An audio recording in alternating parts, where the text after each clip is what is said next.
Вы никогда не задумывались, что костер может быть загадочным? Поехали! Вот, всем привет! С вами снова я, Лайн Ред, и сегодня я вам покажу факты про этот прекраснейший костер. Первое. На нем можно жарить любое мясо, которое можно пожарить в печке, а руды нельзя.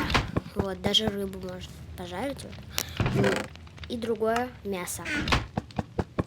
Вот. Покажу еще это мясо и другое немного. И будем пытаться потушить костер. Можно ли это сделать, узнаете в конце ролика. И как увеличить его костер, чтобы у него был дальше дым. Тоже увидите в конце ролика. Вот, мясо начало выпадать.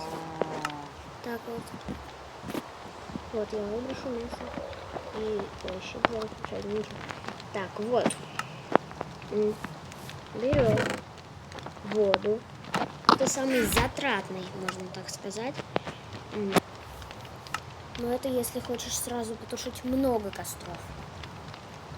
А так, есть менее затратные. Допустим, тушить лопатой. Это менее затратно.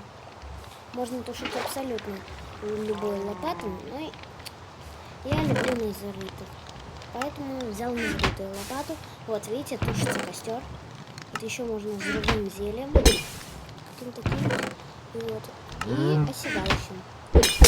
Ой, ничего не видно. Отойдем. Так вот. Можно еще с помощью зажигалки. Вот она. Так, с помощью огнива зажечь обратно костер. И знаете, как и что будет, если добыть костер потушенной рукой в выживании? Он будет долго ломаться. Вот сейчас потушу его.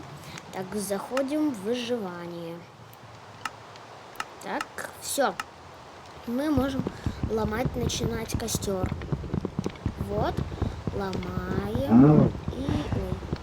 Кстати, если стоять на том же блоке, что и на костре, если стоять, то тогда тебе будет наноситься урон, видите, да?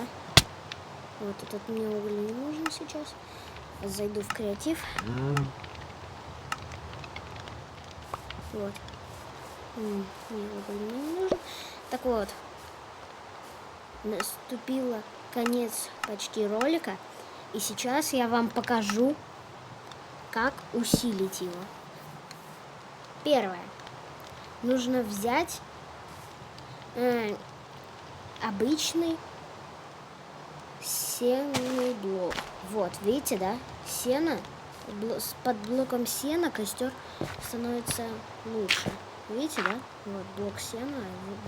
На блоке травы Моджинг сделала так, чтобы типа как там сырое, а так видите, да, в небо прям далеко уходит. Тут этот костер здесь заканчивается, а этот еще на несколько блоков вверх. Вот, тут заканчивается.